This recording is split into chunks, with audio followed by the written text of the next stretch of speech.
Иң күп агачлар бу көнне Корея урамына утыртылгандыр мөгаен. Шыршы, кайын, Америка тупыллары, спери агачлары, биредә барлыгы 300 агач үсентесе үз урынын тапты. Агач утырту көнен район һәм шәһәр башлыгы Раил Күзеров башлап җибәрде. Ул чокырларга салынган үсентеләрне ипләп кенә күмгәч, аларның тамырланып китә алуы белән кызыксынды.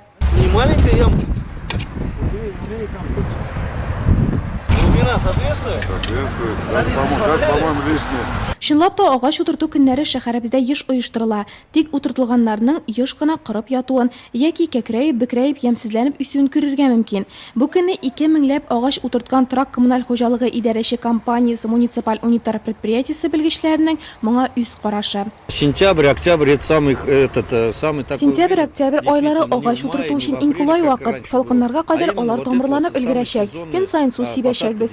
Утыртыр өчен без элеккеге кебек 3-3,5 метр озынлыктагы түгел, кечкенә агачларны сайлыйбыз. 1 метр, метр 20 сантиметр һәм метр ярымлы озынлыктагыларын алабыз. Шундый агачлар яхшырак үсеп китә. Берем именно метр.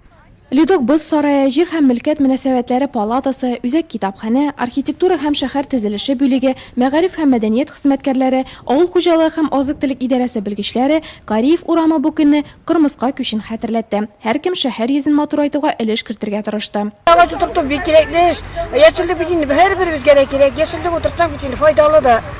Агач утырту бик файдалы эш инде ул. Яшеллек, матурлык, гүзәллек. И кирәбездә дә агачларда утырткан, чәчәкләрдә утырткан бөтен нәрсәбез бар.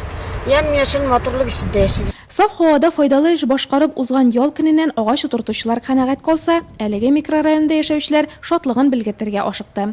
Бик матур була. Это озеленение. Бу бит яшеллек, саф һава дигән сүз. Агачлар булса фатирга тузан да алай ук керми. Һәркем гомерендә бер тапкыр булса да агач утыртырга тиеш. Агач утырту декадасы 18 октябрьгә кадәр дәвам итәчәк. Аның нәтиҗәләрен исә киләсе язда барларга мөмкин булачак.